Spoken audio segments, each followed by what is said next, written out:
మాజీ మంత్రి ముద్రగడ పద్మనాభం ఇచ్చిన చెలో అమరావతి పిలుపు కార్యక్రమం ఇప్పుడు గోదావరి జిల్లాలో పరిస్థితిని నివురుగప్పు నిప్పులా మార్చింది.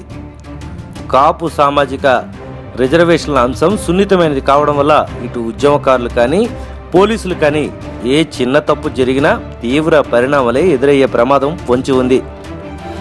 గతంలో వంగవీటి మోహన్ రంగ హత్యానంతరం కోస్తాలో చెలరేగిన అల్లర్లు, ఆ తరువాత తుని సంఘటనలో రైలు, పోలీస్ స్టేషన్ దహనాలు వంటివి చరిత్ర చెబుతున్న నేపథ్యంలో ఎంతో జాగ్రత్తగా పోలీసులు ఈ అంశాన్ని డీల్ చేయాల్సి ఉంటుంది. దాంతో ఉభయ గోదావరి, కృష్ణా, గుంటూరు జిల్లాల్లో వేల మంది పోలీసులను మోహరించారు. ముఖ్యంగా ముద్రగడ స్వగ్రామం కిర్లంపూడిలో అయితే పోలీస్ బందోబస్తు అత్యంత భారీగా ఏర్పాటు చేశారు. పోలీస్ ఆంక్షలతో కాకినాడ నుంచి ప్రత్తిపాడు, కత్తిపూడి వెళ్లవలసిన వారు కిర్లంపూడి మీదుగా ప్రయాణించేటప్పుడు అడుగడుగున తనిఖీలకు, నిర్బంధాలకు గురవుతున్నారు. ఇదిలా ఉంటే ఉభయ గోదావరి, కృష్ణా జిల్లాలో పోలీస్ ఆంక్షలు ధిక్కరించి అనేక మంది ర్యాలీలు, సభలు, సమావేశాలు, ప్రెస్ మీట్లు కొనసాగిస్తూనే ఉన్నారు. మరోవైపు అధికార పార్టీకి చెందిన మంత్రి నారాయణ, ఎమ్మెల్యే బొండా ఉమ, కాపు కార్పొరేషన్ చైర్మన్ రామాంజనేయులు, మంత్రి గంట తదితరులంతా ముద్రగడ తీరుపై తీవ్ర స్థాయిలో విరుచుకుపడుతున్నారు. అదే స్థాయిలో డీజీపీ సాంబశివరావు సైతం ఉద్యమకారులకు స్ట్రాంగ్ వార్నింగ్ ఇచ్చారు.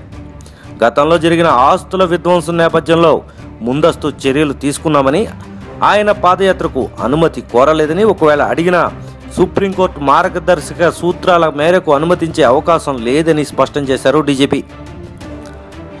ఏది ఏమైనా ఇదే తన ఆఖరి పోరాటమని, తాను తగ్గే ప్రసక్తి లేదంటున్నారు ముద్రగడ పద్మనాభం. ఎలాంటి పరిస్థితి ఉత్పన్నం అయినా పాదయాత్ర చేసి తీరుతానని, 24 గంటల పాటు నిర్బంధానికి గురి చేసిన తర్వాత ఎప్పుడు పోలీసులు తమను విడిచిపెడితే ఆ రోజు నుంచి పాదయాత్ర ప్రారంభమవుతుందని, ఇది నిరవధికంగా కొనసాగుతుందని ఆయన అంటున్నారు. ముద్రగడతో పోలీసు అధికారులు పెద్దాపురం, సామర్లకోట డీఎస్పీలు చర్చలు జరిపారు. దాదాపు 15 మంది డీఎస్పీలు కిర్లంపూడి మండలానికి బలగాలతో కాపలా దిగారు. ఇప్పటికే తూర్పుగోదావరి అంతటా సెక్షన్ 30, సెక్షన్ 144 అమలు చేస్తున్నారు. దాదాపు 400 మంది కాపు నేతలపై పోలీసులు బైండ్ ఓవర్ కేసులు పెట్టి గృహ నిర్బంధాలకు గురి చేశారు. పోలీసు ఆంక్షలు కొనసాగినంతకాలం ఇంట్లోనే ఉండిపోవాలని ముద్రగడ పద్మనాభం భావిస్తున్నారు. ఎప్పుడు నిర్బంధం తొలగితే ఒక్కడినైనా పాదయాత్ర ప్రారంభించాలని ఆయన కొత్త వ్యూహం. ఇది మరో రకమైన ఇబ్బంది. భారీ వ్యయ ప్రయాసాలకు వచ్చి ఎన్ని రోజులని వేల మంది పోలీసులను ప్రభుత్వం బందోబస్తు చేయగలది అన్నది ఉద్యమకారుల ప్రశ్న.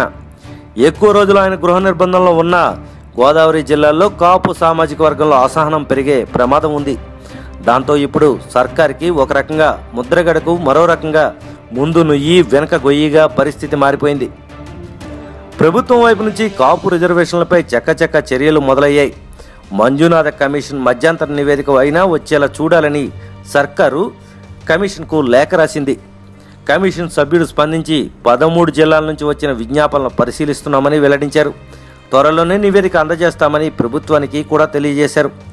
ముద్రగడ చేయనున్న రాజకీయ డ్యామేజ్కి ప్యాచ్ వర్క్ను అంతే స్పీడ్లో టీడీపీ ప్రభుత్వం చేపట్టింది.